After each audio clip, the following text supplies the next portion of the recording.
The Chief Justice of Bangladesh's Supreme Court has reportedly agreed to resign. It follows an ultimatum from protesters. The central bank governor is also said to be stepping down. An interim government has been sworn in, and its head, Mohammed Yunus, says his top priority is to restore law and order. He's called for religious unity in the country, with his new temporary administration facing numerous challenges ahead, including preparing for elections following weeks of deadly violence and unrest. Let's go over to student activist Prapti Taposhi. Great to see you again. Prapti, what is your take on these top-level resignations that we're hearing about today? Thank you so much for the question. You see, the fascist Sheikh Hasina regime not only concluded with the fascist former prime minister herself, but also the whole structure, the fascist system, also helped her to do this kind of murderous things. And as you can see, the former Chief Justice Obaidul Hassan, he has agreed to resign along with other 6 justices of appeal division. But, he's the one who once said at 4th July that the students should not protest and you cannot protest and change any decisions of the Judge Court or High Court. So, yes, when the protesters today heard about that, the Chief Justice has called on a full court meeting online without even consulting with the interim government. The protesters again started to protest, and they went to the High Court and started protesting there. And after that, the Chief Justice had said that he would resign by today evening. Is this exactly what students wanted, students are called for a total upheaval of the system, for bosses within the judiciary itself to resign over what's been an appalling past weeks of riots, protests and deaths?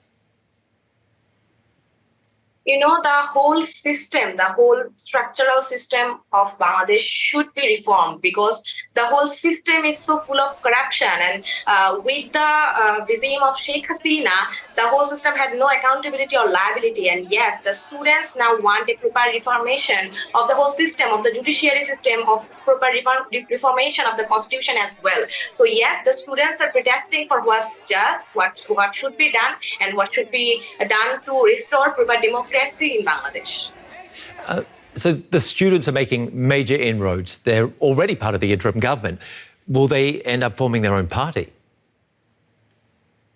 The students' leaders who are in the interim government, they won't be able to do the election just because they are in the interim government. But yes, you must have already known that the students have started to clean the streets. They have taken charge of traffic controlling, and they have taken charge for the safety and protect the minority people in our country as well. So the students here, the protesters of this very movement, we don't want any binary of the fascist Awami League and the murderous legacy of BNP either. So yes, the students want something different from the binary of Awami League and BNP, and the students are very hopeful that in the next election we will be able to finally cast our vote towards a new political party who will be able to express our rights, and who will be able to say for what's just, and who will be able to finally declare a proper, fair, functional and free democracy.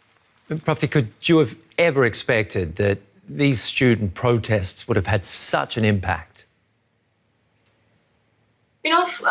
When the first day began, when we started to protest for quota reformation in government jobs, I believe with all of my comrades, all of my friends, we did not think that the whole movement will come to this, that we will end up stepping down Hasina. But the fascist regime, when they started to kill ourselves, when they started to act their very best to resist ourselves. So yes, then the whole country people, the whole civilian, the other people of different livelihood, they saw that what the Sheikh Hasina regime has been doing all over these 15 years, and why there is no freedom of expression, why there is no democracy. And yes, then the students, along with other people, other civilians of the country, had started talking and had started chanting slogans like that we should step down Hasina and we should establish a free and fair political system, free and fair democracy in Bangladesh. So yes, this was not our first thought when we started the quota reform movement, but things got escalated by the Sheikh Hasina regime, and the murder murderous legacy of Sheikh Hasina has enabled us to, protest against all of the bad culture, all of the fascist culture of this regime. Student activist Prapti Taposhi, thank you.